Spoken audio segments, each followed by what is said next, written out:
दोस्तों, आज की ये कहानी एक सच्ची घटना पर आधारित है जो कि भारत के पंजाब प्रांत के गुरदासपुर जिले के एक छोटे से गांव से जुड़ी है। 65 साल के नंद किशोर जो कि गांव के बाहरी इलाके के एक अलग से बने हुए घर में अकेले रहते थे।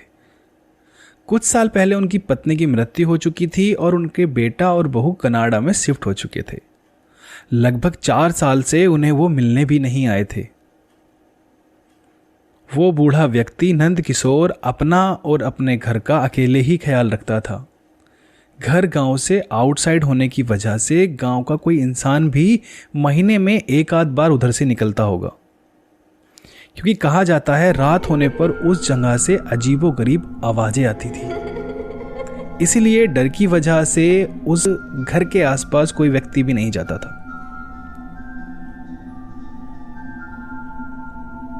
एक बार उस बूढ़े इंसान नंद किशोर का पुराना दोस्त घर में नंद किशोर से मिलने आया था। दोस्त ने देखा कि नंदू, उसके दोस्त उसको नंदू कहते थे, नंदू बिस्तर पर पड़ा था, वो भी शाम के 6 बजे के आसपास। घर से बहुत दुर्गंध भी आ रही थी। उसने नंदू को जगाने का प्रयास किया, लेकिन नंदू अपनी आंखें नहीं खोली।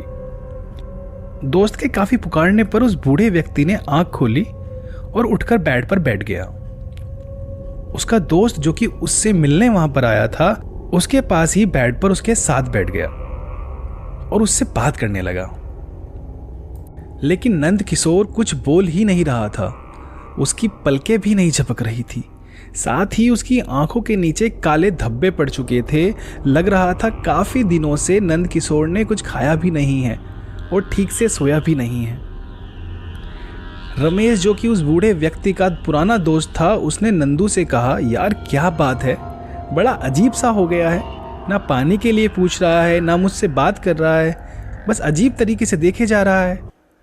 तभी उस बूढ़े व्यक्ति ने अपने हाथ को रबर की तरह लंबा किया और सेल्फ पर रखे गिलास जो कि लगभग 10 फीट की दूरी पर था, उस गिलास को उठाया और फिर कंटेनर से पानी भरने के लिए अपने दूसरे हाथ को लंबा कर दिया। इसे देखकर रमेश की चीख निकल गई और वो जल्दी से उस घर से निकलकर हांफता हुआ पास के गांव में पहुंच गया। उसने गांव वालों को घटना के बारे में बताने के लिए इकट्ठा किया और उन्हें सारी बात बताई।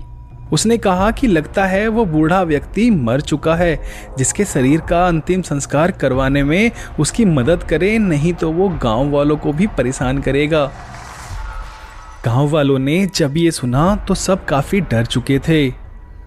उनमें से कुछ लोग ही रमेश के साथ चलने को तैयार हुए। अगली सुबह रमेश कुछ गांव वालों को लेकर उस घर में दोबारा पहुंचता है। दिन में भूत प्रेत निष्क्रिय हो जाते हैं तो इसलिए डर कम था। घर में से आ रही बदबू से अंदाजा लगा सकते थे कि वो बूढ़ा व्यक्ति लगभग 1 महीने पहले गुजर गया होगा। इस बार बेड पर उस बूढ़े व्यक्ति की सड़ी गली हुई लाश पड़ी थी। डरते डरते रमेश और गांव वालों ने उस लाश को घर से बाहर निकाला और धार्मिक रीति रिवाज से उसका अंतिम संस्कार किया, जिससे कि उस बूढ़े व्यक्ति की आत्मा को शांति मिल सकी और गांव पर से संकट टल गया।